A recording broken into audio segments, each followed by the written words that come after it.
The Duke of Stirling did not make mistakes. In the cold, rain-slicked streets of Mayfair, his name was synonymous with precision, his life a ledger of calculated duties and silent sacrifices. But as Alistair went down on one knee on a thinning Persian rug that smelled of old lavender and poverty, he realized with a jolt of ice in his veins that he was in the wrong house. He had rehearsed the proposal for Lady Arabella, a woman of status, a woman his mother had chosen to secure the northern borders of their influence. He was supposed to be at number 16. The card in his pocket clearly stated it.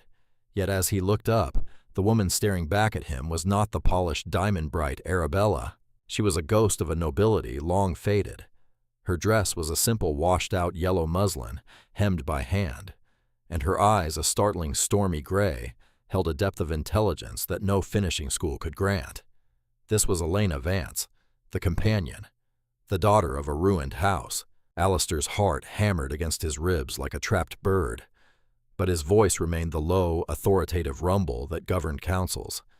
He was halfway through the third sentence of his rehearsed speech. To stop now would be to admit a clumsiness unbecoming of a duke. To continue was to bind his fate to a woman the kingdom had forgotten. "Madam," Alistair said, his gaze locked onto hers, "I have come with a question that many would find unfashionable. I have come to ask for your hand." The silence that followed was heavy, ancient, and absolute. It was the kind of silence that preceded a landslide. In the background, the rhythmic ticking of a tarnished mantel clock felt like a countdown. Elena did not swoon. She did not giggle. She stood with a spine so straight it could have been forged from sterling steel, her hand pressed to her chest, as if to still a riot beneath her ribs. "Your Grace," she whispered, her voice a melody of silk and gravel, "I believe there has been a profound misunderstanding. I am not Lady Arabella. This is number 14. Alistair did not rise. The cold of the floor seeped through his trousers, but he remained anchored. A duke's word was his crown. To take it back was to strip himself of the only thing more valuable than his title, his honor. "I am aware of the number on the door, Miss Vance." He lied, the weight of the deception tasting like copper in his mouth. "And yet I find that I am exactly where I was meant to be." Elena's lips trembled, not with fear, but with a suppressed wild laughter that threatened to shatter the solemnity of the room. She looked at him, not as a subject looks at a king, but as an equal looks at a beautiful, tragic fool. "You are a very poor liar, Your Grace," she said softly, "but you are a very brave man. Do you truly mean to stay?" "I have knelt," Alistair replied, his jaw locking. "A Stirling does not kneel twice for different women. If you will have me, then the kingdom must learn to be silent." At that moment, the door creaked open. An orange tabby cat strolled in, tail held high, like a royal scepter inspecting Alistair's polished boots with a proprietary air.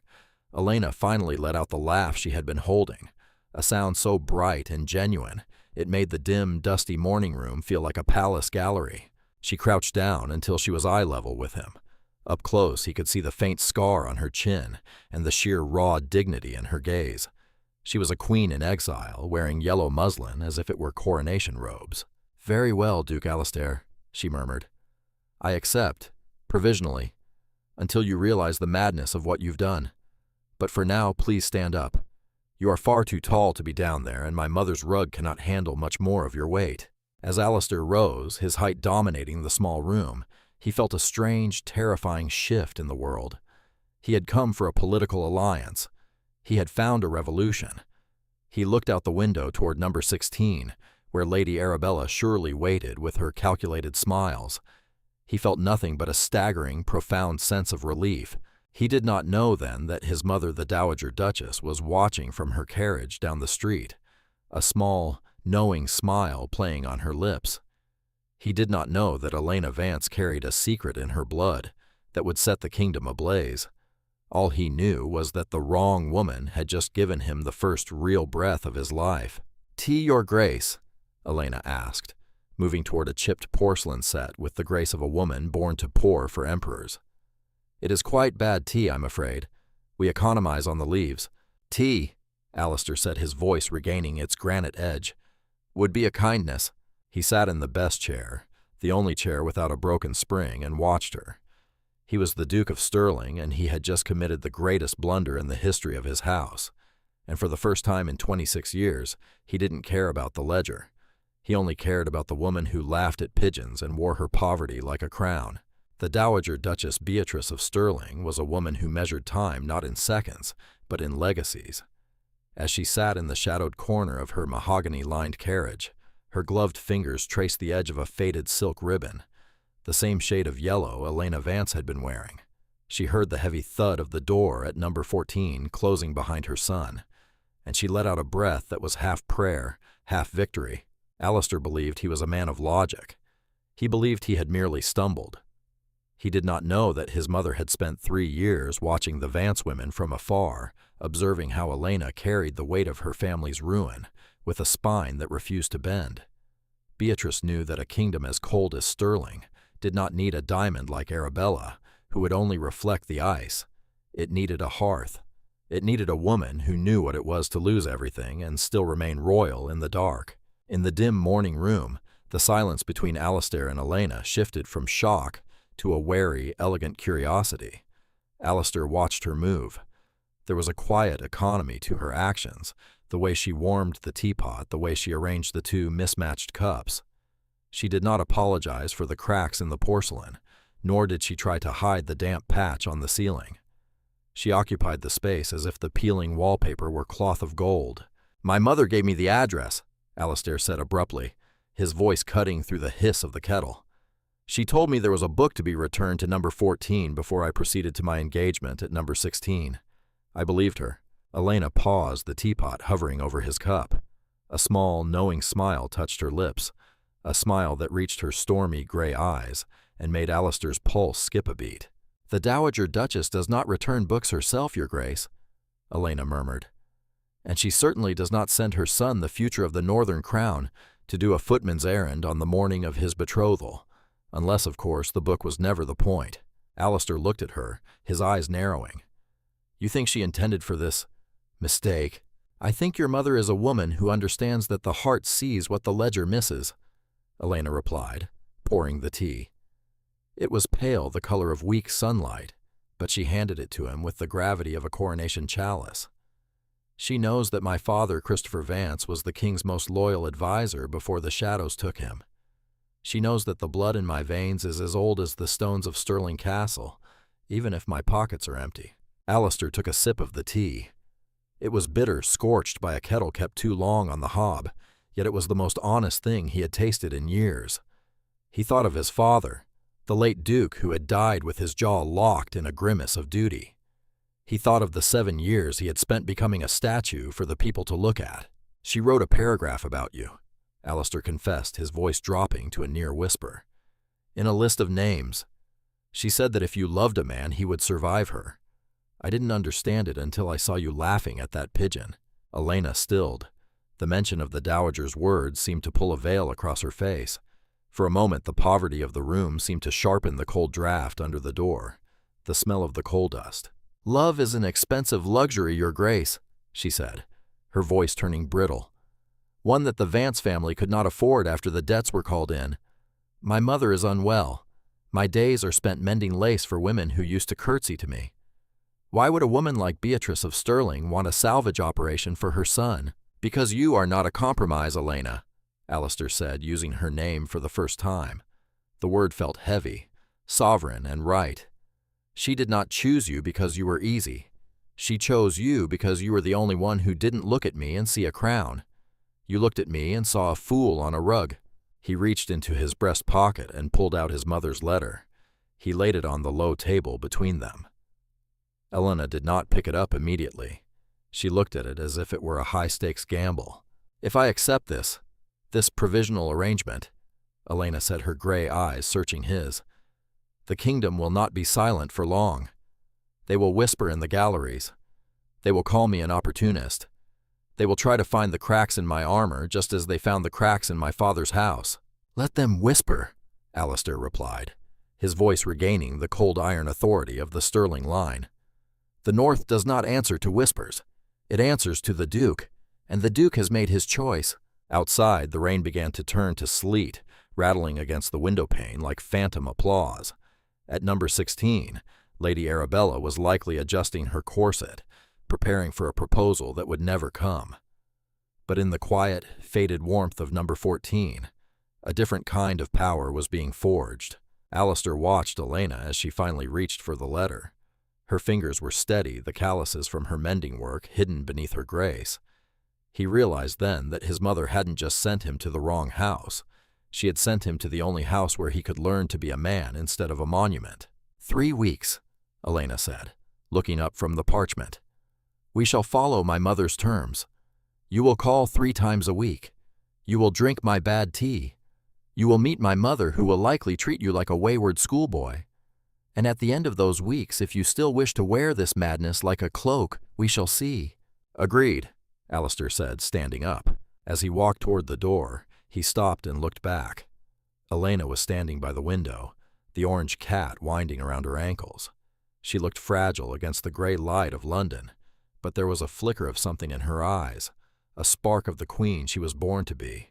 Alistair walked out into the cold air, feeling the weight of the crown he hadn't yet inherited pressing down on him. But for the first time, the weight didn't feel like a burden. It felt like an anchor. He glanced at the carriage waiting at the end of the crescent. His mother was gone, but her ghost remained in the decision he had just made. He didn't go to number 16. He didn't send a messenger to apologize to Arabella. He walked toward Stirling House, his boots striking the cobblestones with the rhythm of a man marching toward a throne he had finally earned the right to claim. The first Tuesday arrived with the kind of biting London wind that searched for cracks in the window frames of number 14. Elena had spent the morning mending a pair of silk gloves for a merchant's wife, her fingers aching from the repetitive precision of the needle. When the sound of a heavy carriage and the rhythmic clopping of high-bred horses echoed through Grosvenor Crescent, she didn't jump. She simply set down her work, smoothed her turned muslin skirts, and waited. Alistair entered the morning room like a storm contained within a slate-gray coat. He was too large for the space his presence absorbing the dim light, yet he moved with a practiced softness, as if he feared breaking the fragile world Elena lived in. He carried a small parcel wrapped in brown paper, crystallized ginger from the Stirling kitchens for Elena's mother. "You came," Elena said, her voice steady despite the flutter in her chest. "I said I would," Alistair replied. He sat in the best chair, the one Elena had spent an hour scrubbing, and for the first time he looked not at the room, but at her. Truly at her. He saw the faint ink stain on her thumb, and the exhaustion she tried to veil with grace. I do not find the habit of breaking my word to be a productive one. For the next 2 weeks, the choreography of their courtship followed a pattern that neither of them had expected. Alistair called on Tuesdays, Thursdays, and Saturdays. He drank the bitter economical tea without complaint. He allowed the orange tabby, a creature of immense ego named Barnaby, to claim his polished Hessians as a sleeping mat. But the most surprising moments happened over the books. Elena's mother, Mrs. Vance, was a woman of formidable intellect, trapped in a failing body. She spent her days correcting a dry, technical treatise on hydraulic engineering that her late husband had left unfinished. To Alistair's astonishment, Elena did not just serve tea. She engaged in the work. She debated hydrostatic principles with a sharp, intuitive clarity that left the Duke silent. On the second Thursday, Alistair found himself holding the pen marking corrections in the margins as Elena dictated. "You look surprised, Your Grace," Elena remarked, her eyes dancing with a hint of mischief as she watched him struggle with a complex equation. "Did you think a woman in a faded dress was only capable of discussing the weather and the price of mutton?" "I thought," Alistair said, his voice low and unusually warm, "that I had spent my life surrounded by people who speak a great deal and say very little. You, Elena, say very little but speak volumes." He reached across the table, his large calloused hand momentarily brushing hers. Elena froze. The touch was electric, a bridge between two worlds that should never have met. She saw the shovel callus at the base of his thumb, the mark of a man who worked his own land, a duke who wasn't afraid to get his hands dirty. "The kingdom thinks you are a statue, Alistair," she whispered, using his name with a soft, breathy intimacy. "They think you are made of marble and ancient laws. Why do you let them believe it?" "Because statues don't bleed," he replied, his gaze intense. and they don't have to choose between what they want and what the crown demands. But then I come here to this room that smells of lavender and scorched kettles, and I find that I am remarkably human. The fragile peace of their afternoon was shattered by a sharp, arrogant rap at the front door. It wasn't the rhythmic knock of a servant or the polite tap of a neighbor. It was a demand. A moment later, the butler, a man whose dignity was held together by sheer will and a fraying waistcoat, announced a visitor. Lord Julian Vane. Julian Vane was a man of sharp angles and sharper intentions. He walked into the room as if he owned the air within it, his gaze sweeping over the mismatched furniture with visible disdain before landing on Alistair. His eyebrows shot up in a mockery of surprise. "Sterling," Julian drawled, his voice a polished blade. "I had heard a rumor that you were frequenting the slums of the Crescent, but I didn't believe you had truly traded the diamond of number 16 for whatever this is." Alistair rose his height suddenly, a weapon. The air in the room grew cold, the polite Duke vanishing to be replaced by the War King of the North. "Lord Vane, you are uninvited.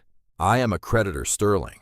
Creditors don't need invitations," Julian replied, turning his predatory gaze toward Elena. He stepped closer, his presence a foul intrusion in their quiet sanctuary. "Miss Vance, I see you've managed to ensnare a duke with your charms. A clever move for a girl whose father died a coward and a debtor." Elena's face went white, her fingers tightening around the edge of the tea tray until her knuckles were ghost pale. "My father was a man of honor, Julian. Something you wouldn't recognize if it hit you." "Honor doesn't pay the interest on 3,000 pounds, Elena," Julian hissed, leaning in. "Your father owed my family a fortune, a debt that is now mine. I was prepared to be patient, perhaps even merciful, if you showed a bit of gratitude. But if you think you can hide behind a duke's skirts, think again." Alistair moved so fast, Julian didn't have time to flinch. The duke's hand clamped onto Julian's shoulder, his grip enough to crush bone. "You will leave," Alistair said, his voice a low, terrifying vibration. "And you will never speak her father's name in this house again. If I hear so much as a whisper of a debt, I will make it my personal mission to ensure the Vane estate is audited by the royal treasury. Do you understand?" Julian's bravado flickered. He looked into Alistair's eyes and saw the sheer, unbridled power of the Sterling line. He wrenched himself away, smoothing his coat with trembling hands. "This isn't over, Sterling," Julian spat, backing toward the door. "A duke cannot pay a ghost's debts without the court finding out. Let's see how the kingdom likes its new duchess when they find out she's a beggar's brat." When the door slammed shut, the room fell into a jagged, painful silence. Elena stood by the table, her breath coming in short, ragged gasps. She felt the shame of it like a physical weight. The debt, the ruin, the filth of Julian Vane's words in her sanctuary. "Elena," Alistair said softly, reaching for her. "Don't," she whispered, stepping back. "He's right. I am a beggar's brat in a muslin dress. My mother is ill. Our name is mud, and I have a debt hanging over my head that would drown a common man. You shouldn't be here, Alistair. You should go to number 16 while there's still time to save your reputation." Alistair didn't go. He stepped forward, ignoring her retreat, and took her face in his hands. His palms were warm, steady, and smelled of the ginger he had brought. "I didn't come here for a reputation, Elena," he said, his eyes burning with a fierce, protective light. "I came here for the woman who laughs at pigeons. And if the kingdom wants to talk about debts, they can talk about the one I owe my mother for finally bringing me to the right house." Elena looked up at him, the storm in her eyes breaking into tears she refused to shed. For the first time, the provisional nature of their arrangement felt like a lie. She was falling, and the only thing that could catch her was the man the world thought was made of stone. The departure of Julian Vane left a lingering chill in the morning room that no coal fire could warm. Alistair stood by the hearth, his gloved hands gripping the mantelpiece until the wood groaned. He wasn't looking at the dust or the faded curtains. He was looking at the invisible cage that debt had built around the woman he had chosen. In the Sterling world, power was absolute, but in the world of the Vances, power had been traded for survival, one heirloom at a time. "He will not stop Alistair," Elena said, her voice small but sharp in the quiet. She was sitting at the small desk, her fingers tracing the edge of her father's hydraulic treatise. "Julian Vane is not a man who seeks repayment. He seeks ruin. He wants to see the last of the Vance name ground into the dirt of the Crescent. Alistair turned his expression a mask of northern granite. He seeks a vulnerability, Elena. He thinks that because your pockets are empty, your claim to respect is void. He forgets that a duke's shadow is long enough to cover any debt. I will not be a charity case, Your Grace. She snapped, her stormy eyes flashing with the first sparks of a queen's fire. If I am to stand beside you, I will not do so as a debtor hiding behind your title. I will not have the court whisper that you bought a bride to satisfy a sense of misplaced chivalry. Alistair crossed the room in 3 long strides, crouching beside her chair. He didn't take her hand this time. He looked at the work she was doing, the complex, brilliant corrections to a science the rest of the kingdom ignored. "You are already standing, Elena," he said, his voice dropping to a low, intimate vibration. "You have been standing alone for 4 years. What Julian Vane calls a debt I call a lever, and I am very good at breaking levers." That evening, Alistair did something he had not done in a decade. He went to the Sterling archives in the basement of Sterling House, a place of cold stone and the smell of ancient wax. He spent hours under the flicker of a single lamp, searching through the ledgers of the great houses. He wasn't looking for Elena's father's debts. He was looking for the Vane family's sins. He found them at midnight. A series of lost notes, a whiz game at White's from 1818, and a suppressed correspondence between Julian's father and the crown. The Vanes hadn't built their fortune on trade. They had built it on the systematic bleeding of fallen houses. While Alistair searched the past, Elena was forced to face the future. Upstairs at number 14, Mrs. Vance had called her daughter to her bedside. The room smelled heavily of the crystallized ginger Alistair had brought, but beneath it was the scent of old paper and fading strength. Mrs. Vance reached under her pillow and pulled out a small, heavy object wrapped in tattered velvet. "Your father was not a businessman, Elena," her mother whispered, her voice a fragile thread. "He was a guardian. He was the keeper of the king's seal before the great betrayal. When the house fell, everyone thought he had gambled the fortune away. They thought he was weak." Elena unwrapped the velvet. Inside was not a jewel, but a heavy, gold signet ring, its face carved with a crest so old it predated the current dynasty. The Vance crest. "He didn't gamble it, did he?" Elena asked, her breath catching. "He used the fortune to buy the silence of the men who wanted to execute the true heirs," Mrs. Vance said, a ghost of a proud smile touching her lips. "He traded our gold for the lives of the Bloodline. Julian Vane's father was the one who signed the execution orders. Our debt is the price of mercy, Elena. It is a debt of honor that the Vanes turned into a debt of gold." Elena gripped the ring, the cold metal biting into her palm. The shame she had carried the weight of being a beggar's brat shifted. It transformed into a cold, elegant fury. She wasn't the daughter of a failure. She was the daughter of a martyr who had saved the kingdom's soul while losing his own skin. "Alistair needs to know," Elena murmured. "No," Mrs. Vance said, gripping her daughter's wrist with surprising strength. "A duke must choose his duchess for who she is, not for the ghost she carries. But when you walk into that ballroom at Farthing House next week, Elena, you wear that ring under your glove. You walk as a Vance, not a beggar." The following Saturday, the carriage from Sterling House arrived, not with Alistair, but with a delivery that stopped the breath of every neighbor on the Crescent. 6 dressmakers' trunks carried by footmen in sea winter livery, and at the top a note in Alistair's round, authoritative hand. Asterisk. "The Dowager Duchess insists on the emerald silk. I insist on the woman who wears it. We attend the Farthing Ball on Wednesday. The kingdom has been silent long enough. It is time they heard us walk." Elena opened the first trunk. The silk was the color of deep water at dusk, embroidered with silver thread that looked like frost on a northern lake. It was a gown for a queen, not a companion. She stood in the center of her dim morning room, surrounded by the ghosts of her father's books and the smell of her mother's illness, and she looked at her reflection in the spotted mirror. She saw the girl who had laughed at a pigeon, but she also saw something else, the woman who would make the court kneel. "Barnaby," she said to the cat, who was sniffing the silk with approval, "I think it's time we reminded Julian Vane that some debts are paid in blood, not gold." She spent the next 3 days practicing her walk.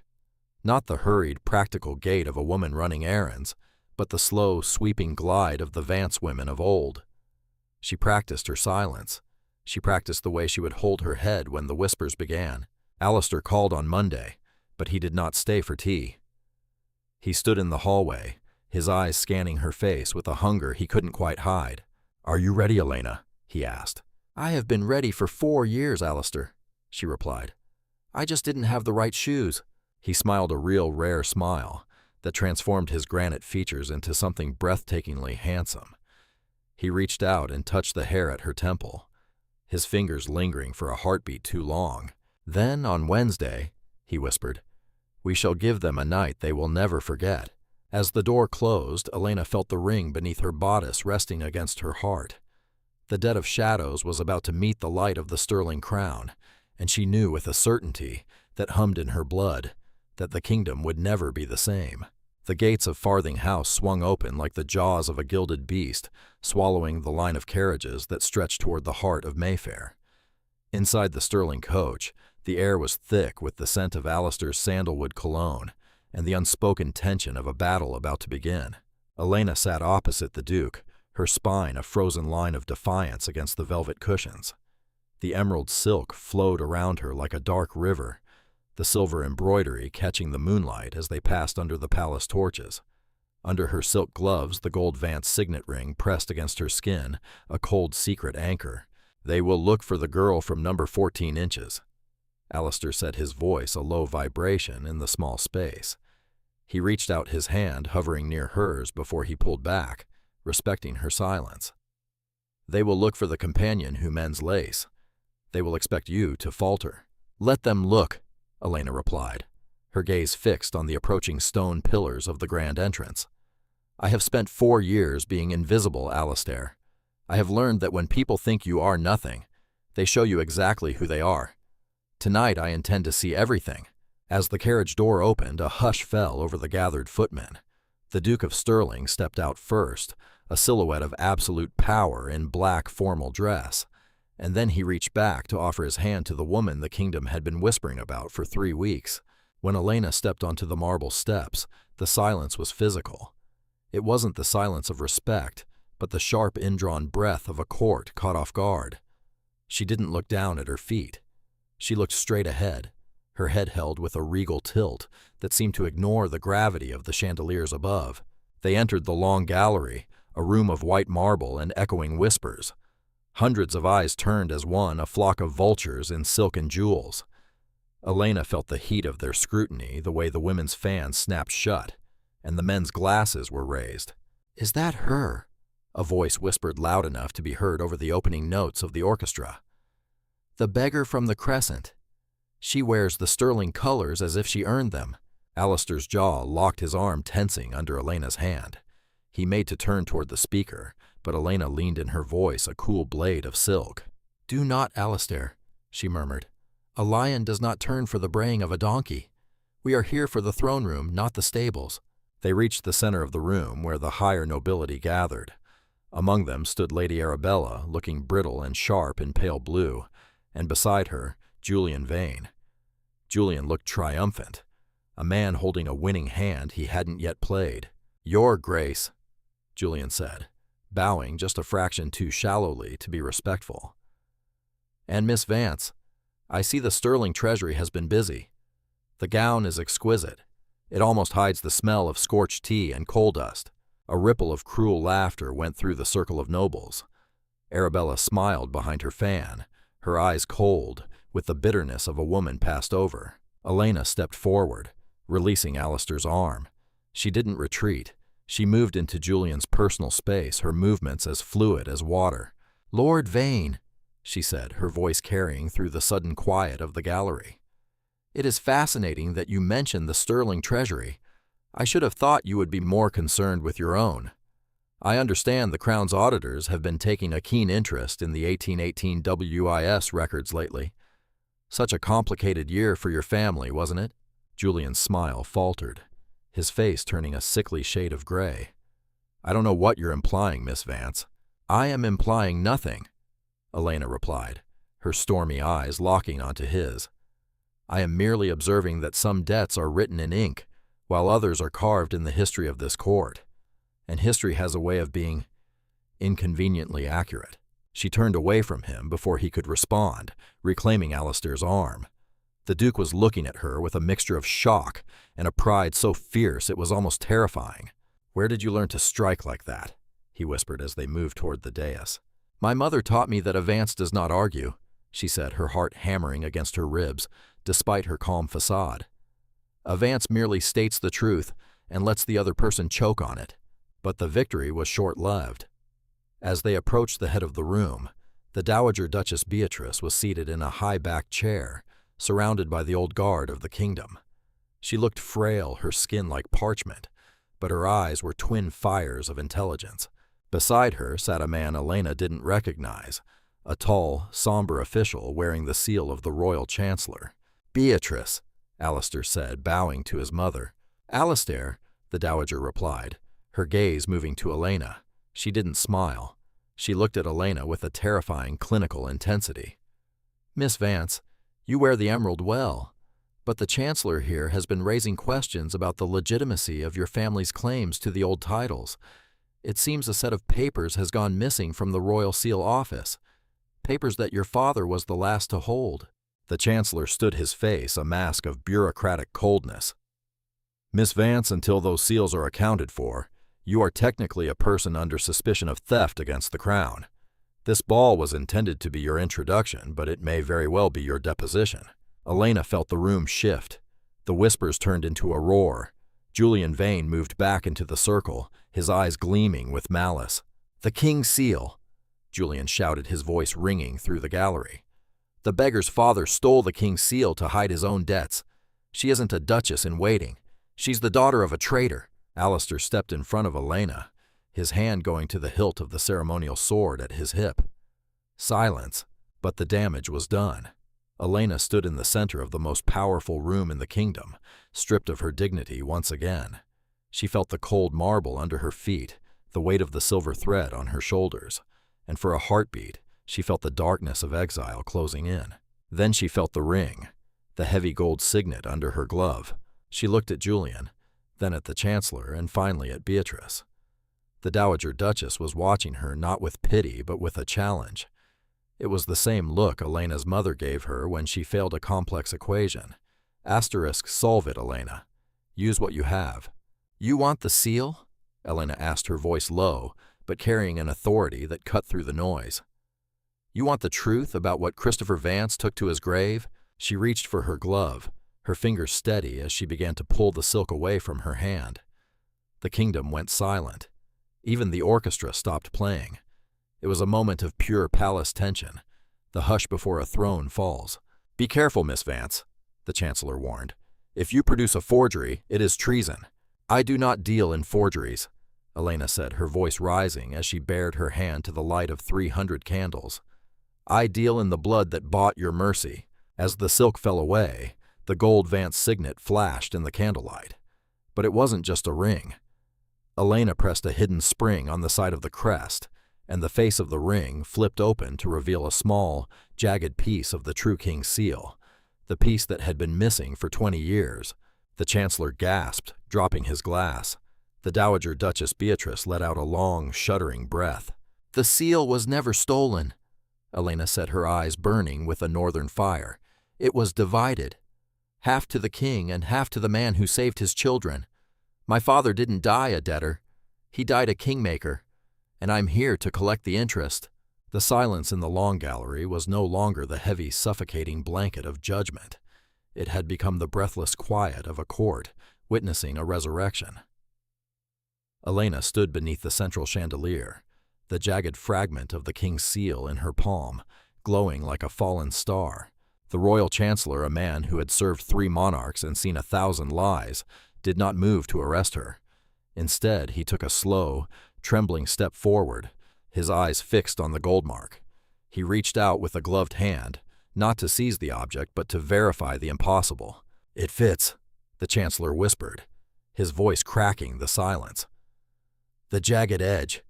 It matches the fracture of the sovereign stone in the tower. Miss Vance, this piece was lost during the siege of the East Gate 20 years ago. The kingdom was told it had been destroyed." "The kingdom was told what the traitors wanted it to hear," Elena said, her voice resonant and clear.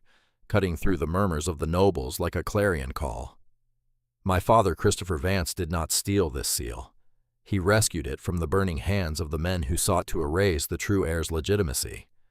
He carried the shame of being a debtor, so that the Vane family would look for gold instead of looking for this. She turned her gaze toward Julian Vane. Julian was backing away, his face the color of cold ash, his hands shaking so violently he had to grip the back of a nearby chair. "It's a forgery!" Julian screamed, a desperate thin sound that lacked any conviction. "She's a companion, a seamstress from the Crescent. My father would never—" "Your father?" The Dowager Duchess Beatrice interrupted, her voice rising from her chair with the authority of an ancient oracle. "Was a man who wore a stolen mantle and called it destiny. I knew Christopher Vance. I knew the weight he carried. And I knew that one day the North would send its daughter back to claim what was never truly lost." Beatrice stood up, waving away her attendants. She walked toward Elena, her silk skirts whispering over the marble. When she reached Elena, the Dowager Duchess did not offer a polite nod. She leaned in and kissed Elena on both cheeks, a public gesture of royal recognition that caused a wave of gasps to ripple through the gallery. "You have the seal, Elena," Beatrice murmured loud enough for those closest to hear. "But a seal is just gold. Tell the Chancellor, tell the court, why your father chose silence over survival." Elena looked at Alistair. The Duke of Stirling had not moved from her side. He stood like a guardian god, his hand resting on the hilt of his sword, his eyes fixed on her with a pride that transcended duty. He wasn't just her protector, he was her witness. "He chose silence." Elena addressed the room, her spine as straight as a coronation spear. "Because the true heir was a child who couldn't protect themselves. He traded the Vance fortune to buy the guards, to buy the ships, and to buy the silence of the Vane family. Every penny Julian Vane calls a debt was actually a bribe his father took to keep a child's location secret. Julian isn't a creditor. He is the heir to a blackmail empire." The Chancellor turned to Julian, his expression hardening into a mask of legal fury. "Lord Vane, if what Miss Vance says is true, if these notes of hand were actually payments for the suppression of royal blood, it is not a civil debt. It is high treason against the crown." I have the papers," Julian stammered, looking around the room for an ally. But the nobles who had been laughing with him minutes ago were now retreating, leaving him in a widening circle of isolation. Even Lady Arabella had stepped away, her face pale and horrified.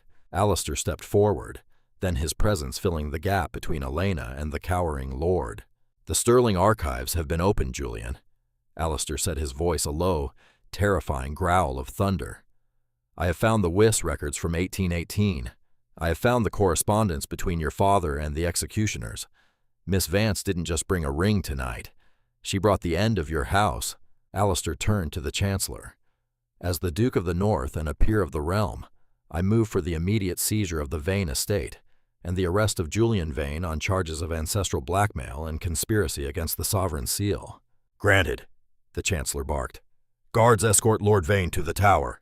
He shall remain there until the Royal Council convenes at dawn." As the guards closed in, Julian let out a primal, ugly cry, but he was silenced quickly and dragged from the gallery. The heavy oak doors slammed shut behind him, the sound echoing like a guillotine blade. The ballroom was silent again, but the atmosphere had shifted. The vultures had turned into subjects. One by one, the older nobles, the ones who remembered the Vance name before the ruin, began to bow.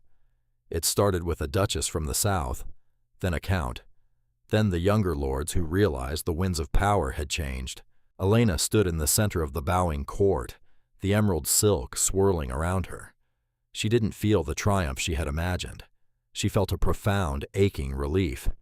The weight of 4 years of scorched tea, cold rooms, and public shame was finally lifting. Alistair reached out and took her hand, the hand that held the seal. He didn't just hold it, he raised it for the entire room to see. "The kingdom has been silent for a long time," Alistair announced, his voice ringing out to the farthest corners of the palace. "But tonight the North has found its queen, and I have found my wife." The orchestra began to play, not the wandering, uncertain waltz of earlier, but a grand, triumphant anthem of the Stirling line. Alistair led Elena toward the center of the floor. As they danced, The court parted for them like the sea before a sovereign. "You did it," Alistair whispered, as he spun her beneath the light of 1,000 candles. "You broke the lever." "We broke it, Alistair," Elena replied, looking up into the eyes of the man who had knelt in the wrong room and stayed for the right reason. "But the seal is only half restored. We still have to find the other piece."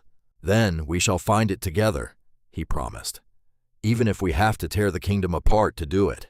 But as they danced, Elena noticed the Dowager Duchess Beatrice watching them from the shadows of the dais. Beatrice wasn't smiling. She was looking at the gold ring in Elena's hand with a strange, haunting sadness. It was the look of a woman who knew that while one ghost had been laid to rest, another was about to wake. The days following the farthing ball were a blur of cold sunlight and silent sweeping changes within the walls of Stirling House. Julian Vane was behind iron bars, but the poison he had spread for decades had deep roots. While the people of the North celebrated the return of a Vance to power, the inner circles of the High Council remained frozen in a state of wary observation. Elena moved through the corridors of her new life with the same quiet dignity she had possessed at number 14, but her yellow muslin had been replaced by velvet the color of a winter forest. She was no longer a companion. She was a sovereign in waiting. Yet every time she passed a mirror, she looked for the girl who had laughed at a trapped pigeon, fearing that the weight of the crown was slowly turning her to stone. Alistair was rarely by her side during the daylight hours. He was at the council chamber, his voice hoarse from defending Elena's legitimacy against men who valued old gold over new truth. "They are not convinced, Elena," Alistair said one evening, his face drawn and pale as he entered her private drawing room. He didn't sit. He went straight to the window, watching the torches of the perimeter guard. "The Chancellor accepts the fragment of the seal, but the law of succession states that a queen cannot be crowned unless the seal is whole. Without the other half, the coronation on Sunday will be nothing more than a theater piece." Elena stood from her desk, the Vance signet ring glinting on her finger. "The other half was supposed to be in the royal vault, Alistair. The king himself took it there before the siege." "The vault was empty," Alistair replied, his jaw tightening. "Someone took it long before my father's time, and now the conservative factions led by Lord Ashbourne are using that absence to argue for a regency instead of a coronation.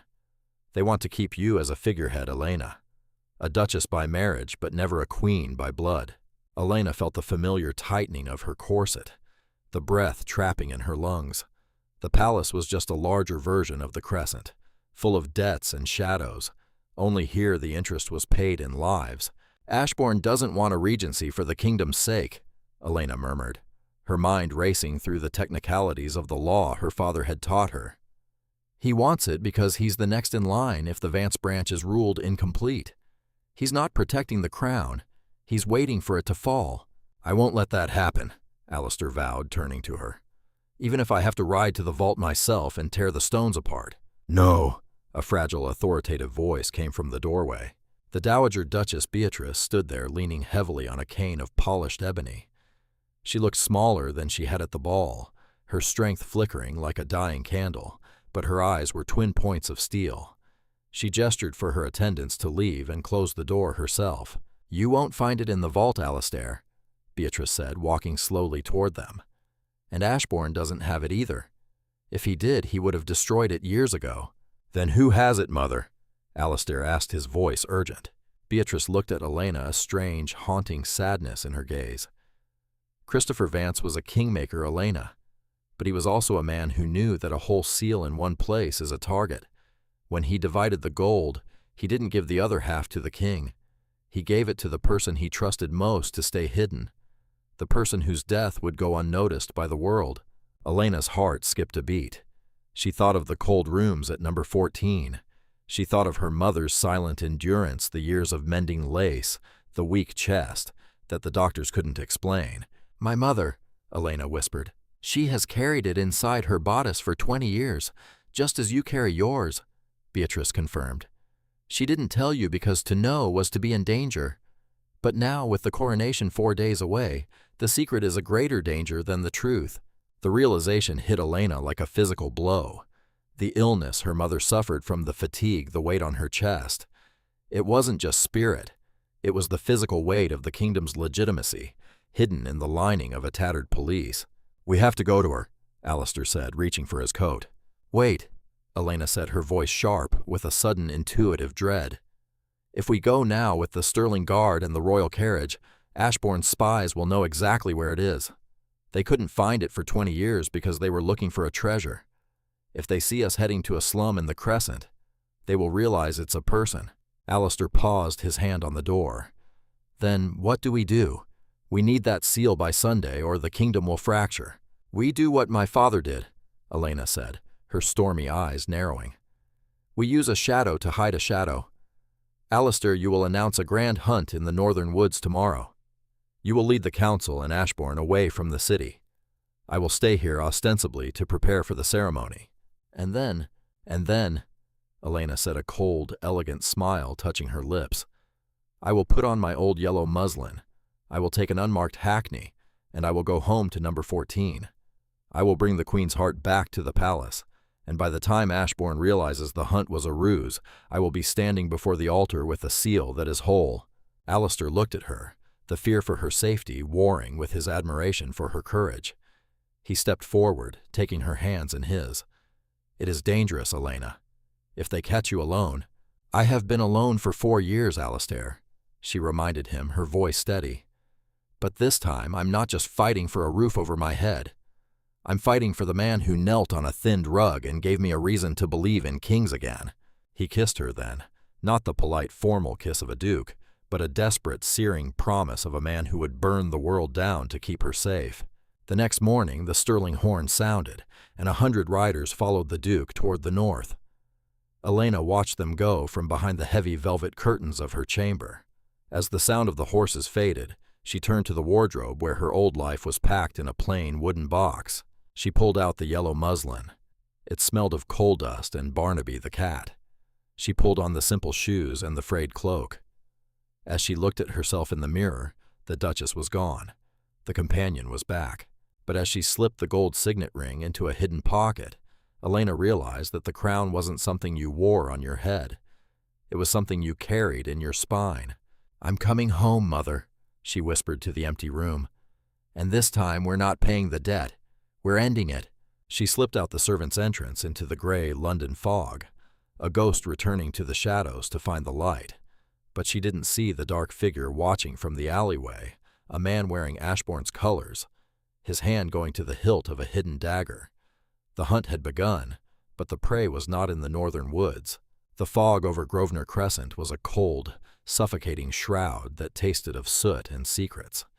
Elena moved through the shadows of her old neighborhood, the yellow muslin of her dress damp against her skin. Every cobblestone felt like a memory of a pain she had outgrown. Yet as she approached the faded door of number 14, the girl who had mended lace and shared bread with a cat felt a sudden sharp pang of belonging. She didn't use the front knocker. She slipped through the garden gate, her breath hitching as she saw the familiar weeds and the sagging porch. "Barnaby," she whispered. A low, guttural meow answered from the darkness. The orange tabby appeared on the fence, his golden eyes scanning the alleyway behind her with a predatory stillness. He didn't run to her. He looked past her, his fur rising along his spine. Elena froze. The sound of a boot scraping against stone, heavy, deliberate and expensive, echoed from the fog. "You were always more clever than your father, Elena," a voice drawled. It wasn't the shrill desperation of Julian Vane. It was the calm, terrifying authority of Lord Ashbourne. He stepped into the dim light of the garden, followed by 4 men in unmarked black cloaks. Ashbourne held a heavy, silver-headed cane, and in his other hand a short-barreled pistol. He looked at Elena's yellow dress with a sneer that didn't reach his cold, calculating eyes. "The Duke is 100 miles away, chasing shadows in the pines," Ashbourne said, his voice a dry rustle of parchment. "And here you are returning to the dirt where you belong. Did you truly think a piece of gold and a sterling's bed would make you a queen?" "I don't need a bed to be royal, Ashbourne," Elena said, her voice steady, even as her heart hammered a frantic rhythm. She didn't retreat. She stood her ground in the weeds her head held with the same regal tilt she had worn in the palace. "And you don't need a hunt to be a traitor. You're here for the other half of the seal. I am here to ensure the succession remains." Orderly, Ashbourne replied, gesturing to his men. Search the house. Find the mother. If she doesn't give it up, burn the building. A tragic accident for a tragic family. You won't find it in the house, Elena said, her voice rising with a new sharp authority. And you won't touch my mother. And who will stop me, a girl in a rag? Elena reached into the hidden pocket of her cloak and pulled out the gold Vance signet. She didn't hide it this time. She held it high, the morning sun finally breaking through the fog to catch the metal. The north is not in the woods, Ashbourne, Elena said, a cold smile touching her lips. The north is where the Duke is, and the Duke is exactly where I told him to be. From the shadows of the morning room, a low, familiar growl of thunder echoed. The front door of number 14 didn't just open, it exploded inward. Alistair, Duke of Stirling, stepped onto the sagging porch, his coat stained with the mud of a hunt that had ended hours ago. Behind him, the Stirling guards swarmed the garden, their steel blades flashing in the gray light. Ashbourne spun around his face, a mask of shock. Stirling, you were supposed to be at the border. I am the Duke of the North Ashbourne, Alistair said, his voice a terrifying vibration of fury. Do you truly think I would leave my wife's life in the hands of a man who hasn't seen a battlefield in 30 years? I didn't ride north. I rode in a circle. And I've been waiting in that kitchen for 2 hours for you to say the word mercy. Alistair didn't wait for a command. He moved with the predatory grace of a war king, his sword clearing its scabbard in a single singing arc. Ashbourne's men hesitated, caught between the Duke's steel and the realization that their master's reign had ended before it began. Drop the pistol, Alistair commanded, his blade hovering an inch from Ashbourne's throat. Or I will find out if a traitor's blood is as cold as his heart. Ashbourne's hand shook. The pistol clattered to the damp earth. The guards moved in, pinning the black-cloaked men against the fence. Elena didn't look at the Duke. She ran past the violence into the house, up the narrow stairs to her mother's room. Mrs. Vance was sitting up in bed, her eyes bright with a feverish, triumphant light. She was holding a small tattered pelisse, the one she had worn for 20 years. It's time, isn't it? Her mother whispered. It's time, Mother, Elena said, her voice breaking.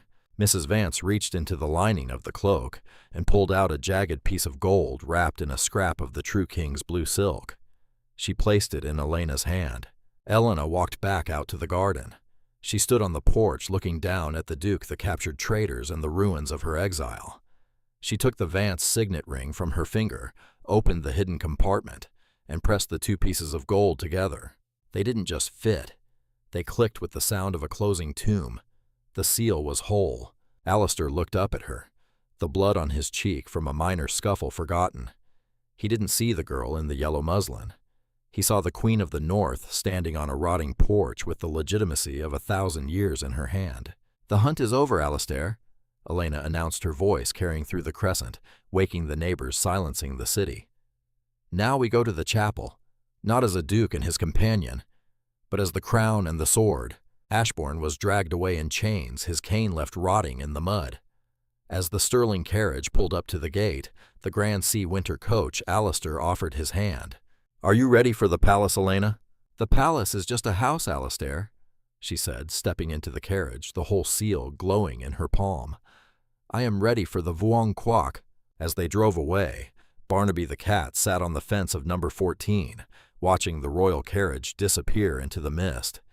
He gave one final satisfied lick to his paw. The debt was paid, the Queen was home, and the kingdom was finally truly beginning to wake. The Sunday of the coronation arrived, not with the soft light of spring, but with a fierce golden iron sun that burned away the last of the London fog. The great cathedral of Stirling was a forest of white marble and crimson banners, the air inside vibrating with the low, thunderous hum of 1,000 noble guests. Every head of every great house was present, their silks and jewels flashing beneath the vaulted ceiling. But beneath the splendor, the tension was a living thing, a coiled serpent. The rumor of the hunt, the whispers of Ashbourne's arrest, and the legend of the divided seal had traveled through the city like wildfire. The royal chancellor stood at the altar, the sovereign stone, the ancient fractured crown of the north, resting on a cushion of purple velvet. Beside it was a void, a small indentation in the stone that had remained empty for 20 years. The great oak doors groaned open. Elena did not walk. She swept into the cathedral. She wore the sterling coronation robes, a mantle of midnight velvet trimmed in ermine that trailed 6 feet behind her. Her hair was bound in a simple, elegant braid of silver thread, and her face was a mask of such absolute serene authority that the whispers in the pews died instantly. Alistair walked 2 paces behind her, not as her master, but as her sword. He wore the black and gold armor of the War King, his hand resting on the hilt of the blade that had cleared the path at number 14. As they reached the altar, the Chancellor stepped forward, his voice echoing in the vast silence. "Miss Elena Vance, daughter of Christopher Claimrest to the northern seat, you stand before the altar of your ancestors. The law is clear, the crown cannot be placed upon a head unless the seal is whole. Do you bring the legitimacy of your blood, or do you bring a fragment?" Elena looked at the Chancellor. Then she turned her gaze toward the rows of nobles. She saw the faces of the men who had denied her father's honor. She saw the women who had laughed at her faded muslin. And in the very front row, she saw her mother, Mrs. Vance, seated in a chair of honor, her spine straight, her gray eyes burning with the fire of a life finally vindicated.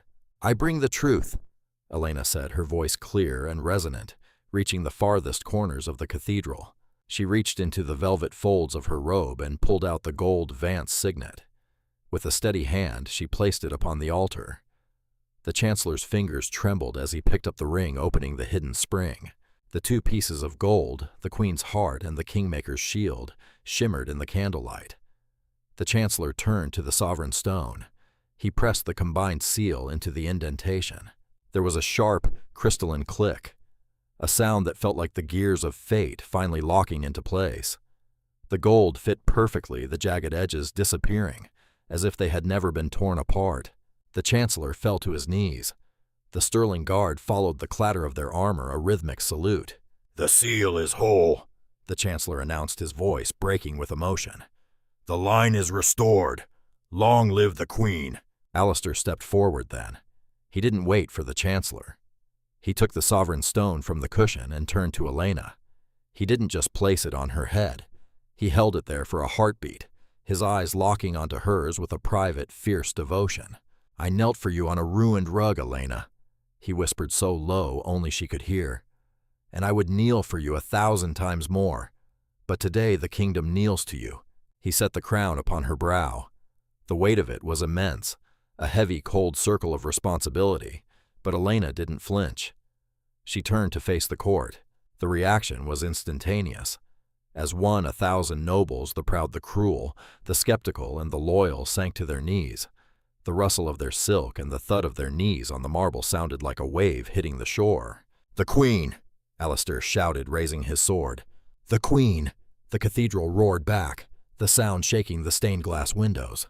Elena looked out over her subjects. She saw the empty space where Lord Ashbourne should have stood. She thought of the cold rooms, the scorched tea, and the 4 years of being a ghost.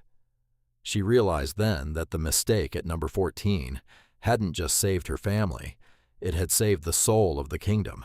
But as the ceremony concluded and the procession began, the royal chancellor leaned in his face grave beneath his ceremonial hood.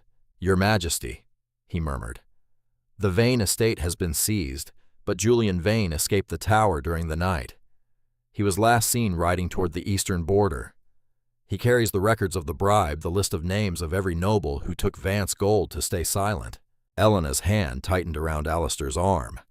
The coronation was a victory, but the war for the kingdom's heart was only beginning. The usurper was gone, but the secrets he carried were a fuse waiting to be lit. "Let him run, Chancellor," Elena said, her voice cold and sovereign. "He can take the names, but he cannot take the seal, and he cannot take the north. We shall deal with the traitors when the sun sets on our feast. For now, let the people see that the crown has finally found its rightful head." She walked out of the cathedral into the blinding sunlight, Alistair at her side, the whole Vuong Quoc bowing before her. The wrong woman was gone. The Queen had returned. And for the first time in 20 years, the sterling crown did not reflect the ice, it reflected the fire. The winter snow began to fall over Stirling House, not as a storm, but as a silent white benediction. Inside the grand library, the fire roared in the hearth, casting long, dancing shadows across the rows of ancient Vance and sterling ledgers.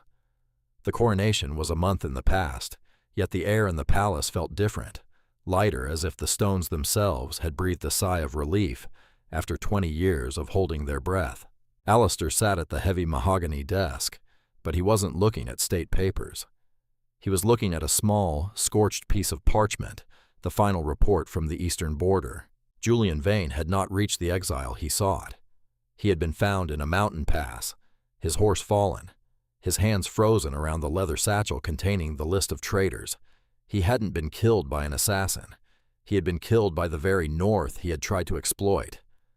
The names were now in Alistair's hands. 100 nobles, 1,000 betrayals, all written in Julian's desperate ink. Elena entered the room, her silk skirt sweeping over the marble. She wore no crown today, only a simple gown of deep plum and the gold signet ring. She saw the parchment in Alistair's hand and the hard, cold line of his jaw. "What will you do with them, Alistair?" she asked, her voice steady. "The names. Half the court is on that list." Alistair looked at the fire, then at the woman who had transformed his kingdom from a monument of ice into a home of fire.